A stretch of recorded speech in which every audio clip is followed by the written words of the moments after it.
त्यामुळे त्यावेळीच काँग्रेस राष्ट्रवादी काँग्रेस पक्षांनी एकामेकाचा नेहमी मान सन्मान करूनच आम्ही काम केलं. एक शिक्षणाचा माहेरघर म्हणून एक वेगळी सन्मानाची ओळख होती, त्याला काळीमा लावायचं पाप आज सत्तेत असलेल्या लोकांनी केलेलं आहे. एवढी सुसंस्कृतपणा मला असं वाटतं महाराष्ट्रात तरी आम्ही जपण्याचा प्रयत्न करत असतो. आता ते काय करतात हे मी नाही करू शकत, पण आम्ही जपू इच्छितो. आज राष्ट्रवादी काँग्रेस पक्षाची वर्किंग कमिटी देशातून अनेक राज्याचे अध्यक्ष आमचे आले होते. एक सविस्तर चर्चा आज झालेली आहे. आदरणीय पवारांच्या साहेबांच्या नेतृत्वाखाली आलेलं यश, ज्या 8 सीट तमाम महाराष्ट्राच्या जनतेने जो एक आशीर्वाद आणि विश्वास आमच्यावर दाखवला आहे, त्याबद्दल मी तमाम महाराष्ट्रातल्या जनतेचे विनम्रपणे त्यांचे सगळ्यांचे आभार मानते. त्याचबरोबर आमची लक्षद्वीपची सीट अगदी कमी मतांनी गेलेली आहे. हरियाणामध्येही आम्ही लढलो, त्याच्यात पुढच्या 3 महिन्याने हरियाणालाही विधानसभेचं इलेक्शन आहे, त्याची सविस्तर चर्चा झाली. आणि आज देशासमोर जी मोठी आव्हानं आहेत, बेरोजगारी, महागाई आणि प्रचंड भ्रष्टाचार, याच्यावर मात करण्याची गरज आहे. शेतकऱ्यांवर होणारा अन्याय आणि संविधानात बदल करण्याची जी भूमिका त्यांची होती, त्याला भारतातल्या मायबाप जनतेने जे मॅन्डेट दिलं आहे त्याबद्दल मी मायबाप जनतेचे मनपूर्वक आभार मानते. आणि राष्ट्रवादी काँग्रेस पक्ष हे ठामपणे संविधानाच्याच चौकटीत काम करत आलो आहे आणि इथेही पुढे करत राहणार. आणि संविधानाला कोणीही हात लावायचा प्रयत्न केला तर पूर्ण ताकदीने त्याच्या विरोधात आम्ही सातत्याने लढत राहणार. आणि असे अनेक जे राज्य आणि देशाच्या समोर, मग बेरोजगारी असेल, अनेक राज्यांमध्ये आज ज्या पद्धतीने चांगले ज्या इन्व्हेस्टमेंट्स येत आहेत त्या बाहेर जात आहेत, असे अनेक वेगवेगळ्या मुद्द्यांवर आहे. ती सगळी नोट इथे आलेली आहे. त्याच्याचबरोबर ऑर्गनायझेशन पुढच्या 1-2 वर्षात कशी वाढवायची आणि त्याची ताकद देशामध्ये कशी वाढवायची याच्यासाठीही सविस्तर, म्हणजे राजकीयही सामाजिकही अशी सविस्तर चर्चा झालेली आहे. आणि आपण सगळ्यांनी जी साथ आम्हाला या संघर्षाच्या काळात दिली त्याबद्दल तुमचेही मी विनम्रपणे आभार मानतो. कुठला इंग्रजी?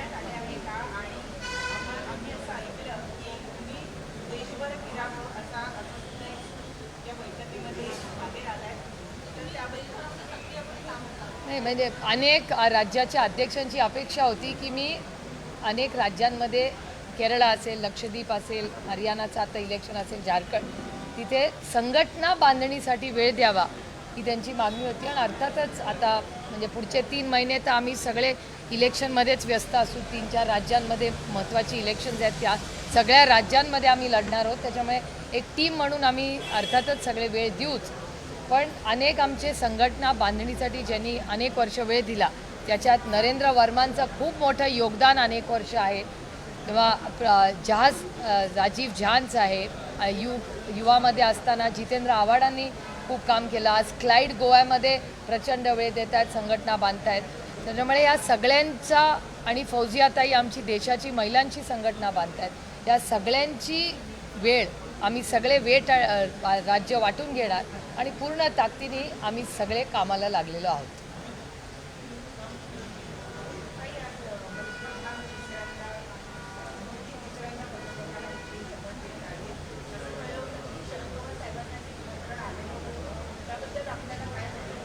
नाही, आदरणीय पवारसाहेबांनी निमंत्रण आलं होतं, मलाही फोन आला होता मंत्र्यांचा आहे का, म्हणजे जे आधी पार्लमेंटरी अफेअर्स मिनिस्टर होते त्यांचा. पण आमच्या संघटनात्मक मीटिंग राज्यातून लोक येणार होती आणि उद्या आमची नगरला मीटिंग आहे, त्याच्यामुळे आम्हाला जाणं प्रायर कमिटमेंटमुळे शक्य नव्हतं. आम्ही त्यांना ऑलरेडी कळवलं होतं की आम्हाला दोघांनाही येणं शक्य नाही. अर्थातच एक मॅन्डेट त्यांना मिळालेलं आहे, त्याच्यामुळे अर्थातच या देशाचे प्रधानमंत्री ते व्हावे पुढचे 5 वर्ष देशाचे. 5 वर्ष आता एक अलायन्समध्ये पहिल्यांदा त्यांचं राज्य आहे, त्याच्यामुळे पुढे काय होतं वेट अँड वॉच बघूया ना. आणि अर्थातच त्यांना शुभेच्छा आहेत.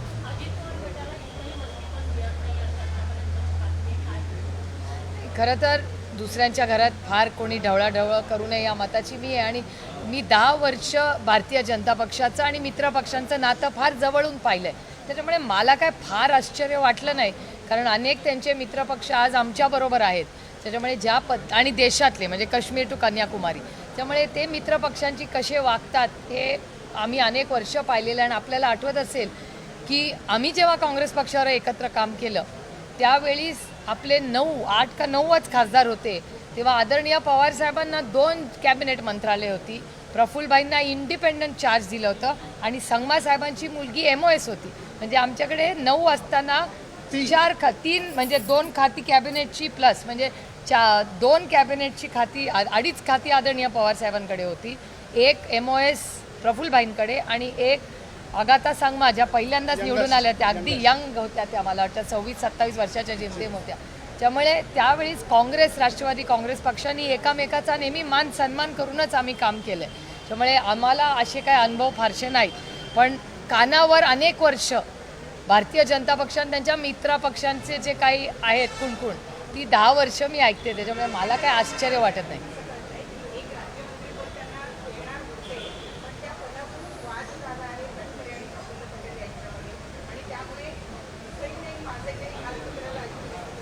आता तो मी खरंच सांगू, मी दुसऱ्यांच्या घरात फार बघत नाही. जर त्यांच्या अंतर्गत विषय तुम्हाला माहिती असेल तर मला वाटतं ते जास्त बोलले त्यांच्या आपापसातल्या संघर्षाबद्दल तर जास्तीच संयुक्त येईल, कारण का त्यांच्यात संघर्ष चालला हे मी तुमच्याचकडून पहिल्यांदा ऐकते.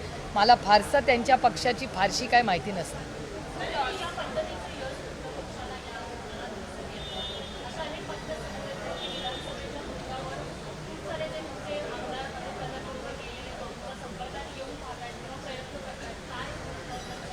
माझं पोट खूप मोठं आहे हे मी सातत्याने सांगते. त्याच्यामुळे माझ्या पोटात खूप गोष्टी राहतात. एक मिनिट मराठी संपू द्या.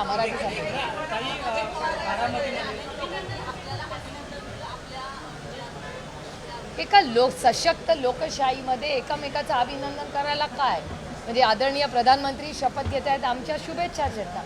त्यातले अनेक असेही मंत्री झाले ज्यांचे आमचे कौटुंबिक संबंध आहेत. आम्हाला आनंद झाला की आमच्या कौटुंबिक संबंध असलेले अनेक लोक आज मंत्री होत आहेत. जरी भारतीय जनता पक्ष किंवा मित्र पक्षात असतील तरी एवढी सुसंस्कृतपणा मला असं वाटतं महाराष्ट्रात तरी आम्ही जपण्याचा प्रयत्न करत असतो. आता ते काय करतात हे मी नाही करू शकत, पण आम्ही जपू इच्छितो. मला मगाशी सांगलं तसं माझं पोट खूप मोठं आहे. काही बारामतीत बॅनर्स लागले, त्या बॅनर्समध्ये विजय पवार आहे, त्यांचा बारामतीचे नगरदादा असं मी तुम्हाला खरं सांगू, मला असं वाटतं टप्प्याटप्प्याने घेऊया. आज या राज्यासमोर बेरोजगारी, महागाई, भ्रष्टाचार आणि दुष्काळ हा अतिशय महत्त्वाचा प्रश्न आहे. त्याच्यामुळे आपण त्याच्याबद्दल खूप गांभीर्याने चर्चा करण्याची गरज आहे. तो निर्णय माझा नसेल, त्याची सविस्तर चर्चा पक्षामध्ये होईल. त्याच्यामुळे मला वाटतं आदरणीय पवारसाहेब, चाकोसाहेब, आम्ही माननीय जयंतराव, सगळी वर्किंग कमिटी त्याचा जेव्हा काही प्रस्ताव जर आला तर सगळ्यांच्या संमतीने जो काही निर्णय होईल तो नाही, त्याची चर्चा आम्हाला अंतर्गत करावी लागेल. जेव्हा होईल तेव्हा मी सांगेन. मी तुम्हाला म्हणलं तसं माझ्या पोटात खूप गोष्टी राहतात. एक मिनिट मराठी द्या, एक शेवटचा मराठी.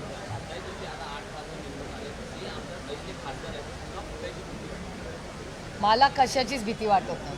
आता काय घाबरणार, एवढं सगळं झालं.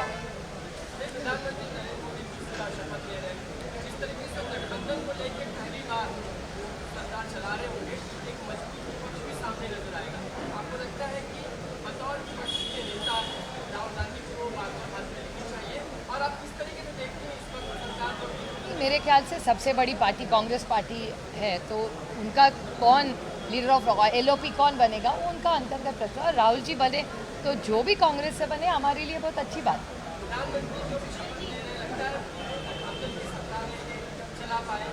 ये तो वक्त ही बताएगा, वक्त बताएगा. Let's wait and watch.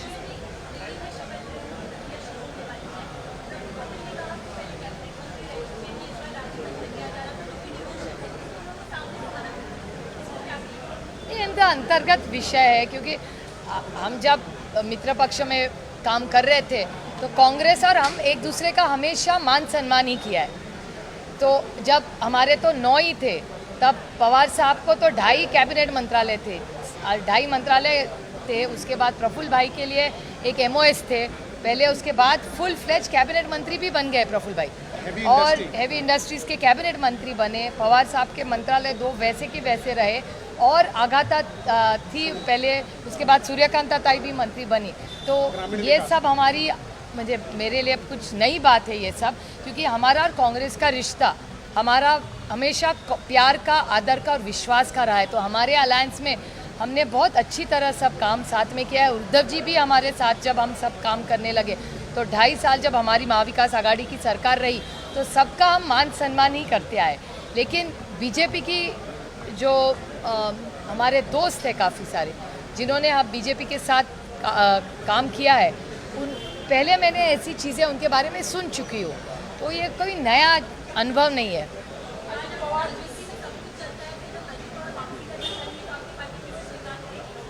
वो तो कोई मैं अकेले का निर्णय न हो, जिसको एक अकेला का क्यों सोचे, जिसी को किसी भी पार्टी में जाना, तो जो वर्किंग कमेटी है सब पार्टी की राय दी जाएगी, देखेंगे ना आगे आगे क्यों। लेट्स वेट एंड वॉच, जल्दबाजी क्यों करनी है। You will get some explosive information.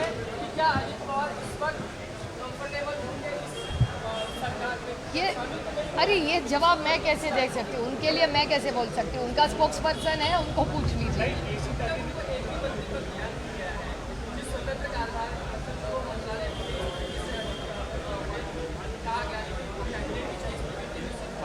हम लोग को कोई नहीं लिया, वो उनका अलायंस का प्रॉब्लम है, वो उनके घर, दूसरे के घर में क्यों हम जाके भैया। हमारी प्रधानमंत्री जी और उन सारे मंत्रियों को हमारी एनसीपी की बहुत बहुत शुभकामनाएं, उनके शपथ में।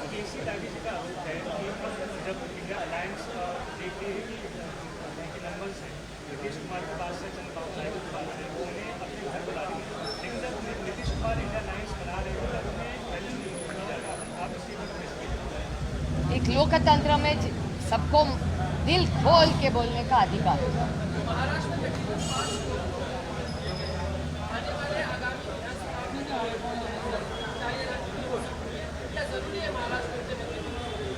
अभी वो उनकी इच्छा, जो भी मर्जी करे। बस पूना को मंत्री पद दिया है, मैं आभारी हूँ पूना को दिया है, लेकिन उसके बाद पूना का जो क्राइम बढ़ा है, जिस तरह से पोर्च का केस हुआ, ड्रग्स बढ़े जा रहे, भैया उसके लिए कुछ पहले का।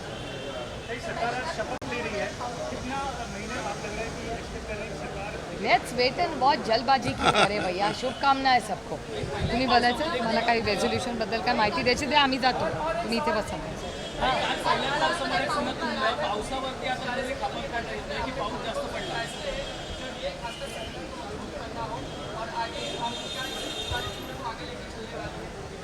हमारी लड़ाई इलेक्शन कमीशन में हम पे अन्याय हुआ, इसीलिए हम कोर्ट में गए हैं। हमारी सुप्रीम कोर्ट में केस चल रही है और हम पूरी ताकत से सुप्रीम कोर्ट में लड़ते रहेंगे। सत्यमेव जयते। और हमारी अपेक्षा है और हमारी कोशिश रहेगी कि सुप्रीम कोर्ट हमें न्याय दे। और जो पूना का प्रॉब्लम है, ये पूना म्यूनिसिपल कॉरपोरेशन का मिसमैनेजमेंट है। 5 साल भारतीय जनता पार्टी की सरकार रही, उसके बाद 2.5 साल हुए इलेक्शन नहीं हुआ है राज्य में, न कॉरपोरेशन का, न जिला परिषद का, न नगर पालिका। तो ये इनएफिशिएंसी पूना म्युनिसिपल कॉर्पोरेशन की है, उनका फेलियर आहे। पुण्यामध्ये आपण बघताय, मग ड्रग्ज असू दे, ड्रिंक अँड ड्राईव्ह असू दे, किंवा लोकांची सुरक्षितता असू दे, पुण्याचा पूर्णपणे मला विचाराल तर ज्या पुण्याचं एक शिक्षणाचं माहेरघर म्हणून एक वेगळी सन्मानाची ओळख होती, त्याला काळीमा लावायचं पाप आज सत्तेत असलेल्या लोकांनी केलेलं आहे। आणि हे दुर्दैव आहे की सातत्याने ज्या वाईट किंवा चुकीच्या बातम्या येतात ते तुमच्या आणि माझ्या पुण्यातून येतात, ज्याला आपल्याला सार्थ अभिमान। त्यामुळे दुर्दैव आहे की ट्रिपल इंजिनचं खोक्याचं जे सरकार आहे, त्यांना फक्त पक्ष फोडा, घर फोडा एवढ्यातच ते व्यस्त आहेत। त्यांना ॲडमिनिस्ट्रेशन किंवा प्रशासनावर लक्ष नाही। पुण्यामध्ये एकीकडे दुष्काळ आहे, जिथे सरकारचं लक्ष नाही, आणि दुसरीकडे प्रचंड आज जे पाऊस पडलेला आहे त्याच्यामुळे पूर्ण पुणे तुंबलेलं आहे। याला पूर्णपणे जबाबदार प्रशासन आणि पुण्याचं म्युनिसिपल कॉर्पोरेशन आहे। देश विदेशातील प्रत्येक घडामोडींचे लाईव्ह अपडेट मिळवण्यासाठी आता साम टीव्हीच्या सर्व सोशल मीडिया प्लॅटफॉर्मला लाईक, फॉलो आणि सबस्क्राईब करा। तसंच सर्व नोटिफिकेशनसाठी बेल आयकॉन प्रेस करायला विसरू नका।